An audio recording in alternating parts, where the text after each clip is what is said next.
Meus queridos, na aula de hoje nós vamos falar do processo de formação dos Estados Unidos da América. Como é que se formou, né? Como é que aconteceu ali a colonização dos Estados Unidos? Quem colonizou os Estados Unidos? Alguém sabe dizer? A colonização, quem colonizou os Estados Unidos? Vamos lá. Quem foi? Alguém pode abrir o áudio aí e me dizer. Beatriz, olha lá. Cristóvão Colombo, não. A Beatriz acertou, ó. Foram os ingleses, né? Muito bem. Foram os ingleses. Então é assim que se deu a formação dos Estados Unidos da América. Meus amigos, preste atenção numa coisa. Quando Portugal e Espanha iniciaram as grandes navegações, os ingleses ficaram para trás. A França ficou para trás. Esses países só conseguiram sair para as grandes navegações mais tardiamente. E os ingleses conquistaram, mesmo assim, saindo mais tarde, um império colonial significativo, né? Eles dominaram o que nós conhecemos hoje como os Estados Unidos, que na época era chamado de as 13 colônias inglesas. As 13 colônias. Por isso que essas colônias depois vão se ajuntar, vão fazer a sua independência contra a Inglaterra e vão chamar os Estados Unidos da América, né? Então, como é que eles eram divididos?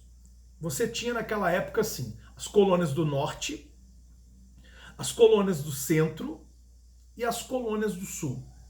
Os Estados Unidos, diferente do Brasil, que foi colonizado só nos moldes de exploração, os Estados Unidos teve dois tipos de colonização. As colônias do norte e as colônias do centro, elas foram colonizadas no molde de povoamento. O que é uma colônia de povoamento, professor? Uma colônia de povoamento é aquela que você tem por objetivo apenas popular, levar pessoas para morarem naquela região. Você quer povoar aquela região. Então, a mão de obra numa colônia de povoamento, ela é uma mão de obra, por exemplo, que livre, ela não é uma mão de obra escrava. Ao invés de ter grandes propriedades, você tem pequenas e médias propriedades. A mão de obra, então, portanto, ela é familiar. A produção ela é voltada para o mercado interno. A produção é para as próprias pessoas que produzem, né, para matar a fome, para a subsistência daquelas pessoas. O clima geralmente é frio. Toda colônia de povoamento, pessoal, o clima é frio. Diferente da colônia de exploração. Você pega o sul dos Estados Unidos, é uma região quente. Não é uma região fria como o norte, que é fronteira com o Canadá, e é uma região gelada. O sul já é muito quente. E por ser quente, o sul foi colonizado nos moldes de exploração, igualzinho o Brasil. Aí você vai ter grande propriedade, monocultura, o cultivo de um só produto. No caso, esse produto era o que, professor? Era o algodão, né? Que eles vendiam para os ingleses. O sul tinha mão de obra escrava, tinha a grande propriedade, a monocultura, a produção voltada para o mercado externo, eles vendiam toda a produção. Então, é assim que foi colonizado os Estados Unidos. Então, veja bem, a Inglaterra ela tirava lucros aonde? No sul. O norte e o centro foram apenas colônias de povoamento. Como eram locais muito frios, não adiantava você plantar naquele local e depois você perder a produção com as neves. Pesca sim, mas era sempre para subsistência. Entendeu, Estela? Então, é diferente. A primeira coisa que você tem que entender é a diferença de uma colônia de povoamento e uma colônia de exploração. Então, não ia adiantar exatamente, Lucas. Você perderia toda a produção, né? Então, na colônia de povoamento, pele de animais, muito bem, porque eles matavam animais, criavam. Até porque, gente, a pele de animal era muito importante naquela época, meu amigo lembrou aí, por causa do frio, né? As colônias do norte e do centro eram muito frio, regiões com neve. Então, a colônia de povoamento e a colônia de exploração tem diferença. De povoamento, povoar, a de exploração, explorar, a de povoamento, mão de obra livre, a de exploração, mão de obra escrava, a de povoamento, pequenas e médias propriedades, a exploração, grandes propriedades, os latifúndios, a de povoamento, produção voltada para o mercado interno, a de exploração, produção voltada para o mercado externo. Então, tem uma série de diferenças de um tipo de colônia para o outro tipo de colônia. Professor, qual que dava mais lucro para a metrópole? A de exploração. Porque lá a metrópole, a Inglaterra, explorava pesado, com pacto colonial forte, as colônias do sul, as colônias de exploração. Bom, duas coisas caracterizaram as colônias do norte. Primeiro, a liberdade que eles tinham era tão grande que eles criavam uma coisa chamada self-government. Self-government, ou seja, um autogoverno. Como é que é? Perguntaram aí. Não entendi o que perguntaram. Professor, no sul dos Estados Unidos tinha como plantar lá, lá a terra era quente. E eles plantavam muito algodão. Eles vendiam muito algodão para a Inglaterra. Então, o norte dos Estados Unidos, ele tinha uma liberdade tão grande que ele criou o self-government.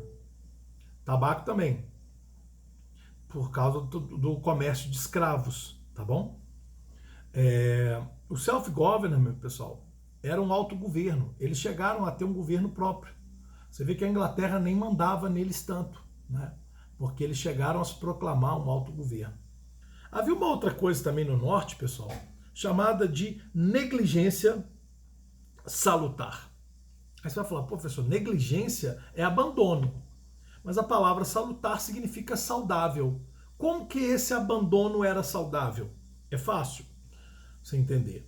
Primeiro que quando os ingleses abandonaram o norte dos Estados Unidos, para o norte o abandono foi saudável, porque permitiu deles desenvolverem o chamado comércio triangular. Meus amigos, o comércio triangular é porque ele fazia exatamente um desenho de um triângulo. Não é? Os nortistas saíam com as mercadorias, levando rum, tabaco que eles produziam, levavam para a África. Na África trocavam a troco de mão de obra escrava, né? Pegava essa mão de obra escrava, levava para as Antilhas, para a terra dos açúcares, na América Central, vendia, pegava o dinheiro da venda de escravos, ia para a Europa, comprava máquinas, né, maquinaria, e levava para o norte dos Estados Unidos. Vejam bem que esse desenho que eu fiz aqui, ele formou dois triângulos. Por isso que o nome do comércio era comércio triangular. Pessoal, por que o algodão não entrou aí nesse comércio? Porque o algodão, o sul dos Estados Unidos vendia ele todo para a Inglaterra. Entendeu? O que eles levavam para a África era tabaco, era rum, é para trocar troco de escravos. Bom,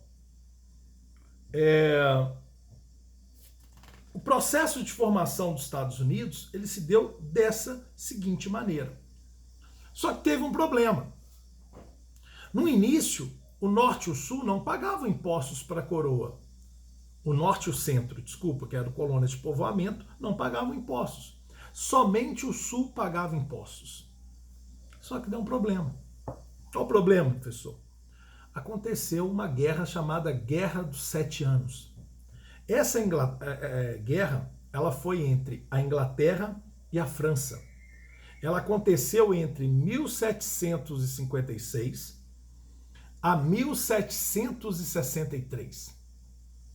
Meus amigos, e nessa guerra aconteceu uma coisa interessante. A França, ela queria tomar algumas regiões da Inglaterra aqui na América. A Inglaterra, claro, protegeu o seu território, né? Lutou contra os franceses, inclusive venceu os franceses. Né? A derrota francesa aconteceu em 1763, quando foi ali selada a assinatura do Tratado de Paris, que a França reconhecia a derrota na Guerra dos 7 Anos. Só que a Inglaterra venceu a guerra, mas ela saiu com os cofres públicos vazios. Ela gastou tanto dinheiro na guerra, meus queridos, que ela saiu com os cofres vazios dessa guerra. E ela vai querer agora cobrar dos colonos, das colônias do norte, do centro e do sul, para recuperar aqueles impostos que ela havia perdido. Para cobrir os gastos, né, a Inglaterra promoveu uma constante aumento de tributos, uma constante aumento de impostos. Só que agora não era só sobre as colônias do sul, era sobre as colônias do norte, as colônias do centro e as colônias do sul. Por exemplo, um desses impostos era chamado de Lei do Açúcar. A Lei do Açúcar determinava o aumento dos tributos, das importações do açúcar que vinha das Antilhas, né? Lei de Towns-Hound. Ela sobretaxava o preço do chá. Você tinha a lei do selo, todo o papel que circulava na colônia tinha que ser um selo real. E você tinha que comprar esse selo, gerando impostos para ela. Lei dos alojamentos.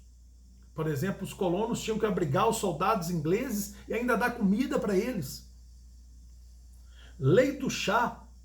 A lei do chá dava um monopólio, só podia vender chá nas colônias a Companhia das Índias Orientais de Comércio, né? Só elas podiam vender chá. Os colonos também queriam vender o chá e não podiam, só a companhia.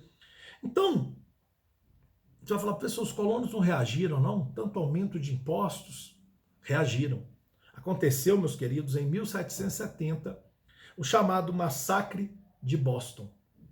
Houve um clima de insatisfação muito grande contra os atos, contra esses aumentos de impostos, e os militares vão reagir àquelas manifestações com uma violência terrível, desproporcional, que na época, inclusive, resultou na morte de 5 pessoas. Meus amigos, depois do massacre de Boston, as tensões entre os colonos e a metrópole e a Inglaterra aumentaram muito. Os colonos começavam a pensar já em se separar da Inglaterra. E teve um outro protesto também, que um grupo de colonos, eles fantasiaram de índio, vestiram de índio, e eles invadiram, eles estavam, na verdade, fazendo um protesto contra a lei do chá, porque só a Companhia das Índias Orientais que podia vender o chá, os colonos não podiam. Então eles subiram nos navios, pegaram toda a carga de chá e jogaram essa carga de chá no mar. Isso ficou conhecido na história como a Festa do Chá de Boston, em 1773. Né? Então, a reação dos ingleses foi imediata, né? Foi com extrema violência. Inclusive, o que os ingleses fizeram? Eles fizeram as chamadas leis intoleráveis. Eles fecharam o porto de Boston e eles proibiram qualquer tipo de manifestação contra o governo, a ponto da pessoa ser presa e até ser morta. Então todo mundo temia naquele momento qualquer ação contra o governo. O governo cria as leis intoleráveis. Inclusive, com as leis intoleráveis, ele fechava o porto de Boston e não permitia nenhum colono fazer o seu comércio. Eles precisavam do porto para vender a mercadoria, chegar com a mercadoria, comprar, vender, e eles não podiam mais usar o porto de Boston, porque agora ele estava fechado pelas leis intoleráveis. Meus queridos, é claro que isso vai gerar na história, né? Vai gerar na história dos Estados Unidos e da Inglaterra uma confusão muito grande, porque os colonos do norte, do centro e do sul vão se juntar. Eles não vão aceitar as decisões, os aumentos, né, de preço que a Inglaterra vinha cobrando naquele momento. Eles não vão aceitar isso. E a reação vai ser iminente, né? O que vai acontecer depois, professor? Mais tarde nós vamos estudar a chamada Guerra de Independência dos Estados Unidos. Como é que foi essa guerra, né? Nós vamos ver que os estados vão se juntar para separar as 13 colônias, que é o atual Estados Unidos, contra, né, as garras, os domínios da Inglaterra. Tranquilo, pessoal? Deu para entender?